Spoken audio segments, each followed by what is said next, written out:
E apesar de temperaturas um pouco mais elevadas, esse clima ainda é propício para as doenças oportunistas que costumam aparecer no inverno. Nesta estação, é importante estar com a imunidade em alta para prevenir as síndromes respiratórias, que podem ser provocadas por vírus. Por isso, nunca é demais reforçar as orientações de proteção dos especialistas. No inverno, os problemas respiratórios batem à nossa porta e trazem as doenças respiratórias. Pensando nisso, saberia dizer a real diferença entre as síndromes gripal e respiratória aguda grave? Acompanhe o que diz o especialista. As síndromes gripais são síndromes provocadas por uma infecção viral. Aí se inclui o Covid, o influenza, parainfluenza, o rinovírus. Existem milhares de vírus que causam uma infecção. Normalmente começa com uma infecção de garganta, coriza, dor no corpo, dor articular, febre. Normalmente não é, pode ser até uma febre alta, mas normalmente é uma febre baixa, de 38, 38,5 no máximo, e que eventualmente pode evoluir com uma manifestação mais grave, com uma pneumonia, que foi o caso da pandemia. Aí nós temos a síndrome de desconforto respiratório aguda, a SARA, que aí é uma pneumonia grave, comprometendo normalmente os 2 pulmões, que leva a insuficiência respiratória, e muitas vezes o paciente tem que ser entubado, colocado em ventilação mecânica, e aí a mortalidade é bem alta, 30% a 40%. Com o frio intenso, a disseminação de vírus, bactérias e fungos são potencializados e causam doenças respiratórias, explica Dr. Fábio. As temperaturas mais baixas, elas causam muito broncoespasmo, elas irritam as vias aéreas. O nosso organismo tem toda uma estrutura, né? Deus fez uma estrutura para aquecer o ar.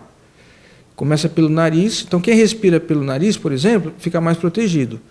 Quem respira pela boca aquece menos o ar. Então, isso pode levar por exemplo, a asma, descompensação, a uma irritação das vias aéreas. E os vírus também se propagam mais frequentemente.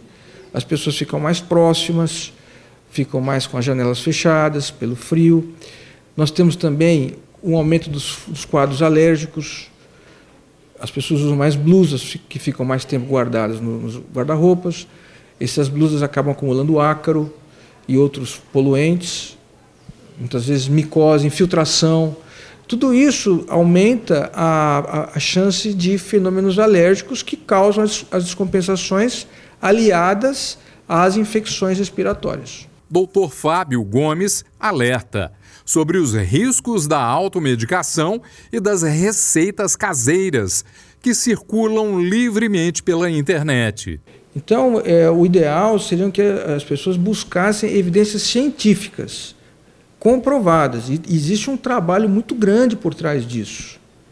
Normalmente são teses de doutorado que são feitos nas universidades, aquilo é feito com cálculo estatístico e aquilo tem que ser publicado numa revista científica. Existe um corpo editorial que analisa os dados, vê a metodologia e depois que aquilo é publicado, o ideal é que aquilo seja replicado, que outros grupos também cheguem na mesma conclusão. Quando isso acontece, aí você pode dizer que aquilo de fato é uma verdade.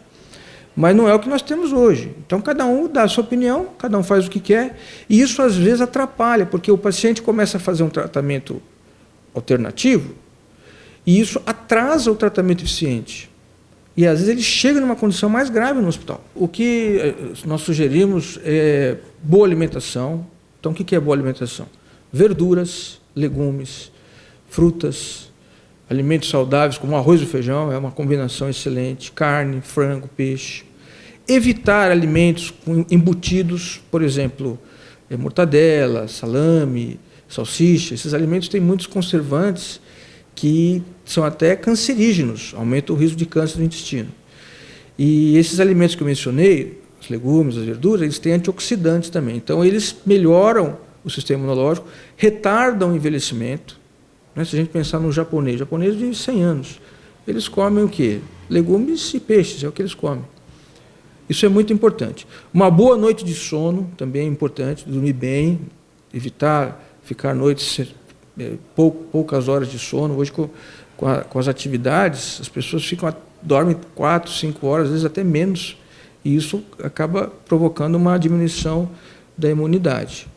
Procurar ter sentimentos bons, né? Sorrir, brincar um pouco, isso também ajuda, e praticar esporte. O esporte também ele melhora muito o sistema imunológico, ele libera endorfinas que causam bem-estar. Então, hábitos de vida saudáveis normalmente levam a uma maior longevidade. E para quem não está em dia com o cartão de vacinas, basta comparecer à unidade básica de saúde mais próxima de sua casa e atualizar os imunizantes. Para ser vacinado, também é preciso apresentar um documento de identidade.